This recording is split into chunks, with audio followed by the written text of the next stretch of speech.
بسم الله الرحمن الرحيم والصلاة والسلام على رسول الله. أهلا وسهلا بكم. لو أول مرة بتشوفني يا ريت تشترك وتفعل زر الجرس وما تبخلش عنا باللايك الجميل للفيديو.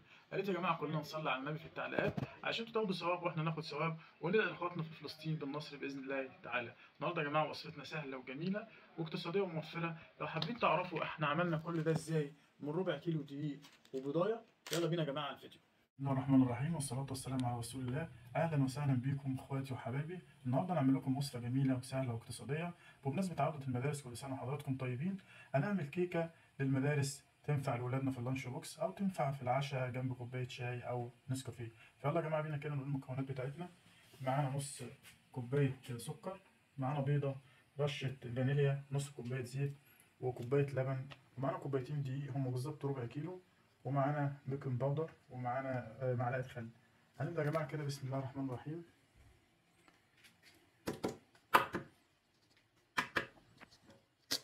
ننزل بالبيضه بتاعتنا يا جماعه. معانا نص كوبايه السكر ورشه الفانيليا، ونبدا نقلب.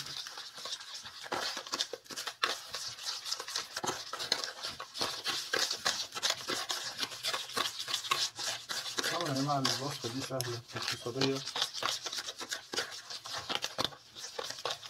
ربع كيلو دقيق،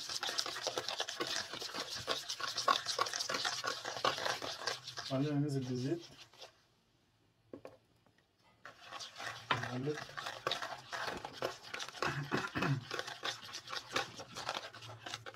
طبعا يا جماعه احنا مولعين الفرن عشان يسخن واحنا بنحضر مكونات الكيك بتاعنا. هننزل بكوبايه اللبن. كوبايه اللبن دي يا جماعه ما تجيش ربع كيلو، يعني تقريبا ربع كيلو يعني.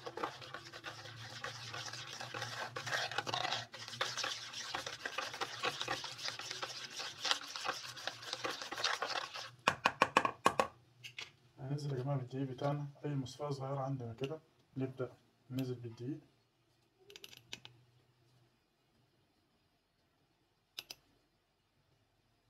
يا ريت يا جماعة كلنا نصلي على النبي في التعليقات وتشيروا القناة لإخواتكم وأصحابكم وحبايبكم.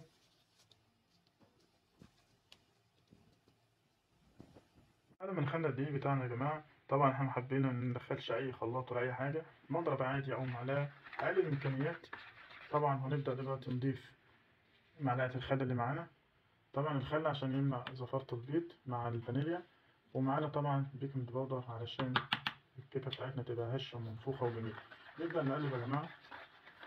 طبعا دي تنفع مشروع للي حابب فكرة مشروع جميلة واقتصادية وموفرة. طبعا زي ما قلنا لكم تنفع لأولادنا في اللانش بوكس أو وجبة خفيفة في العشاء جنب كوباية شاي أو كوباية نسكافيه. نبدأ نقلب يا جماعة الخليط بتاعنا كويس كده عشان المكونات كلها تدخل في بعضيها. طبعا على الرف الأوسط درجة حرارة 180 درجة. هندخل الكيكة بتاعتنا. هنبدأ طبعا نضرب كله كده في بعضه، وجايبين احنا قوالب الكب كيك دي المعدن، هنصب فيها ان شاء الله وندخلها الفرن.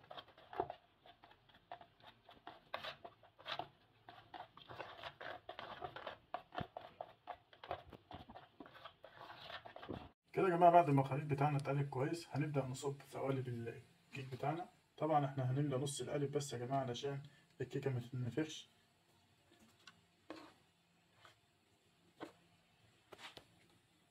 طبعا يا جماعه دي ممكن تكون فكره مشروع سهله واقتصاديه. هنملى يا جماعه القوالب بتاعتنا كلها ونرجع لكم عشان نوريكم فكره جميله لتزيين قالب الكيك بتاعنا. هنخلص من الجماعه بتاعتنا. خدنا معلقه من الكيكه بتاعتنا وحطينا معاها معلقه كاكاو. طبعا ما حبيناش نكلف عشان ما نجيبش شوكولاته، انت عارف ان كل حاجه غاليه. طبعا خدنا معلقتين الكيكه على معلقه الكاكاو، وهنبدا نحطهم في كيس. هنفتح بس البوزه الصغيره بتاعت الكيس وهننزل يا جماعه كده خطوط بالطول زي ما انتم شايفين كده، وبخلة سنان معانا هتعمل لنا اشكال جميله الشكل اللي احنا عايزينه.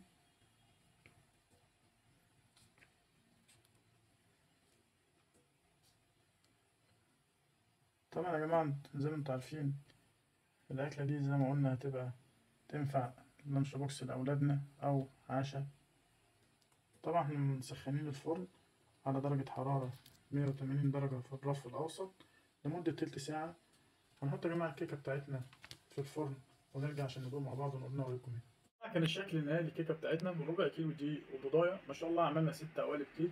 بصراحة شكلها جميل جدا يا جماعة. فيلا بينا كده يا جماعة ندوق ونجرب معانا الكيكة بتاعتنا. يا جماعة ده شكل الكيك بتاعنا، ما شاء الله الكيكة هشة وجميلة واسفنجية. بصراحة حاجة جميلة جدا وتنفع فكرة مشروع. فيلا بينا يا جماعة ندوق كده ونقول رأينا ايه. بسم الله الرحمن الرحيم. بصراحة يا جماعة جميلة جدا. بره في المحلات بيبيعوا نص دي كده وبمبلغ، ما شاء الله الكمية كبيرة وكويسة. تنفع لأولادنا في اللانش بوكس الصبح في المدرسة، أو تنفع وجبة عشاء جنب كوباية شاي أو نسكافيه. بصراحة يا جماعة أنا بنصحكم كلكم تجربوها وتقولوا لنا إيه رأيكم في التعليقات. يا ريت تنتظرونا في فيديوهات جديدة. بحبكم في الله، والسلام عليكم ورحمة الله وبركاته.